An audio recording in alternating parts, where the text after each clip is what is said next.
En los últimos 20 años, el mundo ha pasado de tener 6.000 millones de habitantes a tener poco más de 8.000. Entonces, ¿por qué demonios sale Elon Musk a decir que tenemos que repoblar el mundo como si Estados Unidos estuviera a punto de desaparecer? La respuesta es interesante y jodida a partes iguales. Resulta que, en efecto, el mundo sigue creciendo, pero de forma profundamente desigual. Y para entender esto debemos comprender primero el concepto de reemplazo poblacional, que básicamente es el número de hijos por cada mujer necesarios para que una población se mantenga estable. Y ese factor, por razones estadísticas, es de 2.1 hijos por mujer. Si todas las mujeres del mundo a lo largo de su vida tuvieran 2.1 hijos, el mundo dejaría de crecer. El problema es que, como ya se podrán imaginar, eso no solo no ocurre, sino que en algunos lugares mayoritariamente africanos las mujeres tienen en promedio más de 5 hijos.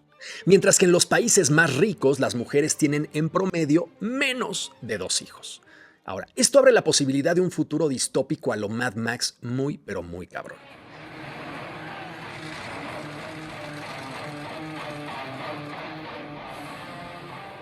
Fíjense en esto. Los países con mayor tasa de fecundidad son Níger, Somalia y República del Congo, con más de 6 hijos en promedio por mujer. Mientras que en México, por ejemplo, actualmente tenemos una tasa de fecundidad de 1.8 hijos por mujer, por debajo de los 2.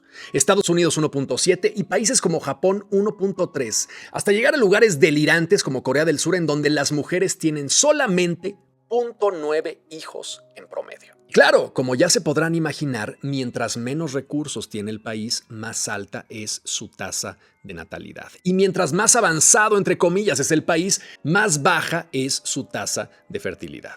Y esto está de la chingada porque nos hace pensar en dos escenarios distópicos verdaderamente espeluznantes. El primero es un futuro cercano a lo Mad Max, en donde los países más ricos se reducen a su mínima expresión, gozando de un grandísimo bienestar casi hasta desaparecer por completo. Mientras se protegen con murallas o con bombas o yo qué sé, en contra de los países subdesarrollados que se han sumergido en un oscurantismo y en una violencia cada vez mayores. Y que seguramente en un futuro estarán regidos por algún tipo de Immortan Joe futurista. You look amazing! You look amazing! Ahora, el otro escenario es el que Elon Musk y una buena parte del Internet están apoyando cada vez con mayor fuerza. El escenario de que países como Estados Unidos no dejen de crecer, regresando a la estructura antigua del núcleo familiar donde el hombre es el proveedor y la mujer la fábrica de hacer bebés. Esta estructura, fundamentada en la creación de más bebés para estabilizar a los países que están entrando en un proceso de recesión reproductiva, es riesgosa, en primer lugar, porque ya no cabemos. En 20 años producimos un excedente de 2.000 millones de humanos. No chinguen. Pero como los africanos no dejan de crecer, los gringos no quieren meter el freno y necesitan subirse al tren de la reproducción, produciendo más humanos que no podemos mantener porque ya no tenemos recursos naturales. Ahora, bajo ese esquema de reanudación reproductiva, las mujeres vuelven a ser consideradas fábricas de humanos y su valor radica en la fertilidad de su cuerpo. Y de aquí se desprende una de las modas más poderosas del Internet de nuestros días, las tradwives. Y si no habías escuchado este término, tu algoritmo de redes sociales te ha protegido de una fascinante manifestación del antifeminismo contemporáneo, materializada a través de un grupo de mujeres que se muestran en redes sociales consintiendo a sus hombres, haciendo de la cocina su actividad principal, defendiendo los valores familiares tradicionales y usando vestidos largos, pero viéndose sexys al mismo tiempo. Vamos, un grupo de mujeres cuya ideología y estética es la fantasía de los hombres que piensan que todo tiempo pasado fue mejor y que usan frecuentemente la frase generación de cristal. Because I'm better than you, I choose to make my children fresh bread every day. I tell them as a wife and mother, it's the yeast I could do. I love to lead by example, showing my daughters what a woman should be. Ahora, lo interesante del asunto es que no hay una mente maestra malévola orquestando un retorno al puritanismo y a los valores tradicionales de la familia. Lo que está pasando no es culpa de Elon Musk o de las tradwives influencers. Lo que está pasando es la respuesta natural a una crisis poblacional y no Es la primera vez en la historia de la humanidad que esto sucede. Cada que hay una epidemia o una plaga que reduce de forma dramática el nivel poblacional de un país o una zona del mundo, la respuesta histórica siempre ha sido un control de los cuerpos femeninos en favor de la producción de nuevos seres humanos. Por ejemplo, entre 1620 y 1630 ocurrió en Europa un decrecimiento poblacional gigantesco debido a una serie de hambrunas. En Alemania, por ejemplo, murió un tercio de la población y varios países estaban desesperados por recuperar toda esa fuerza productiva y laboral que se había perdido. La solución fue algo que hoy tenemos completamente normalizado, pero que en ese momento representó un conflicto terrible con el mundo femenino. ¿Qué hicieron en esa época?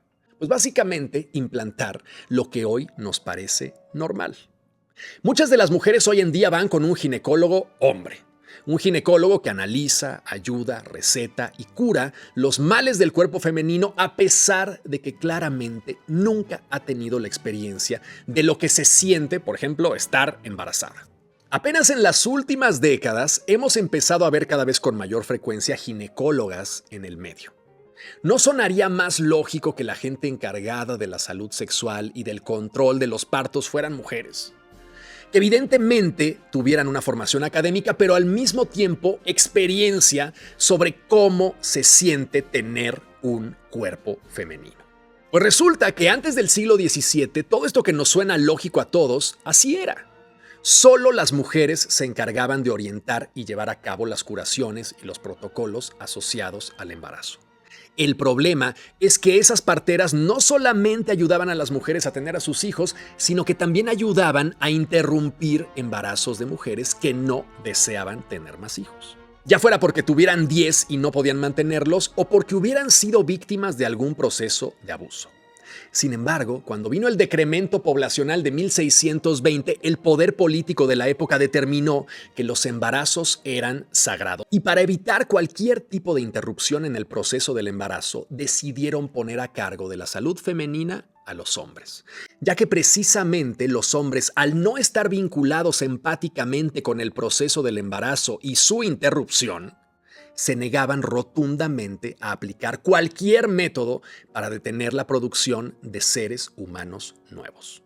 Y las parteras poco a poco fueron separadas de su oficio, creándose para esto uno de los mitos de represión más eficientes que ha concebido jamás la humanidad: el mito de las brujas. ¿Por qué creen ustedes que en los relatos folclóricos europeos las brujas comen niños? Pues porque las parteras empezaron a ser difamadas y acusadas de ser mujeres que devoraban niños, que embrujaban hombres, que arruinaban cosechas, y no solo fueron separadas legalmente de su oficio, sino que fueron perseguidas para que nadie pudiera controlar los cuerpos femeninos más que los hombres, asegurando así una nueva prosperidad reproductiva a costa de la libertad de las mujeres. Y vamos, no es que estemos de vuelta en el siglo XVII, no lo creo, pero sí me parece muy interesante ver cómo el decremento poblacional en ciertas zonas del mundo automáticamente aterra a la gente y da como resultado un comportamiento que naturalmente tiende a buscar una solución con campañas reproductivas centradas en la docilidad y obediencia femeninas. Vamos a calmarnos, vamos a cuidar la casa, vamos a cuidar al marido y vamos a tener hijos. Ahora, incluso en las filosofías más descabelladas podemos encontrar cosas valiosas. Por eso, precisamente, mucha gente cree en ellas. Por ejemplo, los fans de Adolfito no podemos negar que al menos se vestían de puta madre. Y en este caso, no podemos negar que todo este delirio reproductivo está fundamentado en un proceso bastante cierto. Si no hay un núcleo familiar estable, la posibilidad de que una pareja tenga hijos estables que puedan integrarse de forma obediente y dócil a la sociedad es más baja. El problema es que para tener un núcleo familiar estable tienes que sacrificar independencia y tienes que ser mansito y más dócil. Y eso es lo que más le conviene a cualquier gobierno. Es absurdo creer que si tienes 14 hijos como Elon Musk, con 4 diferentes mujeres y a uno de ellos le llamas XAE12 y a otro le llamas Technomechanicus, es neta, sí se llaman así, vas a arreglar el planeta. Pero la familia de Musk, totalmente jodida y disfuncional, le funciona perfecto a los medios como un gran póster de la fertilidad del futuro. Y pues sí, cuando vemos este tipo de campañas, nos viene a la mente más de un libro de ciencia ficción muy distópica. Vamos, si no han leído el cuento de la criada de Margaret Atwood, tal vez sea un buen momento para empezarlo. Y ya para terminar, lo más desesperanzador de todo esto es la idea de que no hacen falta más seres humanos en el mundo. Hacen falta más seres humanos blancos en el mundo. Y esto no es porque yo sea woke o un antirracista extremo, no, esto es la realidad. ¿Por qué no ante este decremento poblacional se abren un poco más las fronteras? Hay 8,000 millones de cabrones en el mundo y muchos de ellos están en pobreza extrema. ¿Por qué no recibir a algunos? Abrir un poco las fronteras, acoger, educar, atender a una fuerza laboral que puede ser muy productiva en el futuro. No, lo que los países del primer mundo quieren no son más seres humanos, sino más seres humanos blancos. En fin. Está cabrón.